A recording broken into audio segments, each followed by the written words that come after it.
नमस्कार दोस्तों, आप सभी का स्वागत है आज की नई वीडियो में। आज हम चर्चा करेंगे आनंद राठी वेल्थ लिमिटेड के बारे में। तो आनंद राठी करता क्या है?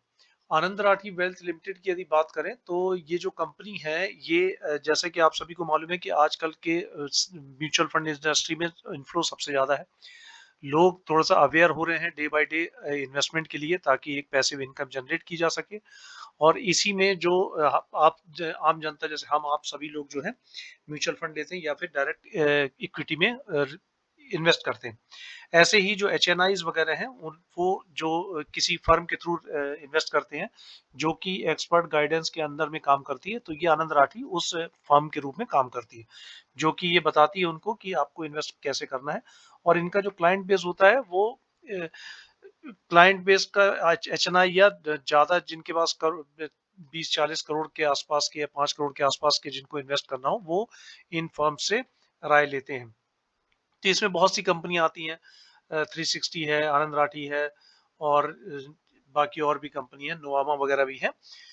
तो इनमें सबसे ज्यादा होता है कि जैसे बाकी लोग जो इन्वेस्टमेंट करते हैं म्यूचुअल फंड के थ्रू, तो उसमें ये होता है कि जैसे जब कभी मार्केट डाउन होता है, जैसे पिछली बार अभी अभी जो मार्केट बीच में डाउन हुआ था, तो मैक्सिमम लोग अपनी एसआईपीज वगैरह बंद कर देते हैं। लेकिन जो एचएनआईज रहते हैं ये थोड़ा हाई नेटवर्थ वाले लोग रहते हैं, थोड़ा एजुकेटेड रहते हैं, फाइनेंशियली एजुकेटेड रहते हैं, बिजनेस इनका बड़ा होता है, तो इन्हें पता होता है इन्वेस्टमेंट कैसे करना है। तो आनंद राठी इस ये जब कभी मार्केट डाउन जाता तो ये सारे लोग मैक्सिमम लोग जो है वो मार्केट से पैसा निकालते नहीं है। तो ये आनंद राठी जैसे जो कंपनीज हैं इनके थ्रू इन्वेस्ट करते हैं और ये कंपनीज का फीस बेस्ड स्ट्रक्चर होता है। तो इनमें ज्यादा कंपनीज को ज्यादा अप्स एंड डाउन मार्केट के उसमें उतार चढ़ाव में बहुत ज्यादा अंतर होता नहीं है। तो जैसे कि आपको पता है कि इंडियन मार्केट जो है इसका डेटा जो है 2019 में 151 लाख करोड़ का था, जो कि आज 2025 में 414 लाख करोड़, ये लगभग 15% के सीएजीआर से बढ़ रहा है। ऐसे ही इक्विटी म्यूचुअल फंड भी लगभग 16% की सीएजीआर से बढ़ रहा है, जो कि एक्सपेक्टेड है 2027 तक 40 लाख करोड़ हो जाने का। ऐसे ही एचएनआईज की जो पॉपुलेशन है एक्सपेक्टेड ग्रोथ है वो टू 2017 में 3.1 थी, जो कि अब 8.7 है, जो कि 16.6 होने की संभावना है 2027 तक एक्सपेक्टेड है। ऐसे ही इंडिविजुअल टैक्स पेयर जो है, तो टैक्स पेयर जो लगभग 1 करोड़ से ज्यादा वाले जो टैक्स पेयर है वो उनकी भी ग्रोथ अच्छी देखने को मिल रही है। तो जैसे कि आपको पता है कि आने वाले समय में ये भी हो सकता है कि जितने टैक्स पेयर हैं, बहुत सारे लोग इनमें से किसी न किसी माध्यम से स्टॉक मार्केट में इन्वेस्टेड होंगे, चाहे वो म्यूचुअल फंड के थ्रू हो, चाहे स्वयं से स्टॉक खरीदें या फिर किसी वेल्थ लिमिटेड कंपनी से या एक्सपर्ट से राय से परामर्श से इन्वेस्ट करें। तो ये कंपनियों की ग्रोथ हमेशा मेरे ख्याल से होती रहेगी। तो आनंद राठी की यदि increase penetration of mutual fund की बात करेंगे तो इंडिया में मार्च 19 में 23 था और जो कि अभी 75 के आसपास हो गया है। यदि इस स्लाइड में जैसे आप देखिए कि ये यदि अपन बात करते हैं वर्ल्ड वाइड, तो यू सबसे ज्यादा mutual fund equity mutual fund penetration जो है वो यूएसए में है, उसके बाद जापान में है, उसके बाद यूके में है। वर्ल्ड वाइड 34.2% है, लेकिन इंडिया में ये 9.3% के आसपास है। ये दिखाता है कि इंडिया में अभी बहुत ग्रोथ, इस इंडस्ट्री में बहुत ग्रोथ होना बाकी है। तो अब आनंद राठी काम कैसे करते हैं? आनंद राठी जो एचएनआईज वगैरह होते हैं, वॉलेट शेयर होते हैं, जो पुराने क्लाइंट्स हैं या फैमिली हैं, इंस्टीट्यूशनल फैमिलीज होती हैं, एचएनआईज होते हैं, तो ये उनके नेटवर्क को इन्वेस्ट करते हैं और उनसे फीस जनरेट करते हैं। दूसरा इनका क्या रहता है, न्यू क्लाइंट्स जनरेट करते हैं, तो न्यू फैमिलीज जो आती हैं उससे उनका पैसा जनरेट होता है। तीसरा जो होता है, न्यू आरएम्स होते हैं, रिलेशनशिप मैनेजर्स होते हैं, जो कि नए क्लाइंट्स को लेके आते हैं। और चौथा ऑर्गेनिक ऑर्गेनिक मीन्स कि जो पुराने क्लाइंट्स हैं उनका जो रिटर्न जनरेट होता है वो उसमें री इन्वेस्ट होता है। इस तरीके से आनंद राठी या वेल्थ वेल्थ कंपनीज जो अपना बिजनेस करती हैं। इसमें जो इस बार का यदि अपन रिजल्ट की बात करें, तो रिजल्ट से पहले मैं आपको ये बताना चाहूंगा कि ये पीपीटी जो है आनंद राठीज के इन्वेस्टर उनसे ली गई है। और दूसरा कि ये कोई बाइंग, इसमें बताई गई कोई भी जानकारी आपके सिर्फ एजुकेशन पर्पस के लिए, इसमें कोई भी बाइंग और सेलिंग रिकमेंडेशन के रूप में ना ले। मैं कोई सेबी रजिस्टर्ड इन्वेस्टमेंट एडवाइजर नहीं हूँ। कोई भी फाइनेंशियल डिसीजन लेने से पहले एक्सपर्ट से सलाह जरूर लें। तो यदि इनका रेवेन्यू की बात करें तो टोटल रेवेन्यू जो था वो Q2 FY25 में 250 के आसपास था, जो कि अभी 307 के आसपास करोड़ के आसपास हो गया, जो कि 23% की ग्रोथ है। वहीं यदि पैट की बात करें तो जो कि Q2 FY25 में 76 के आसपास था करोड़ का, जो अभी 100 करोड़ के आसपास हो गया।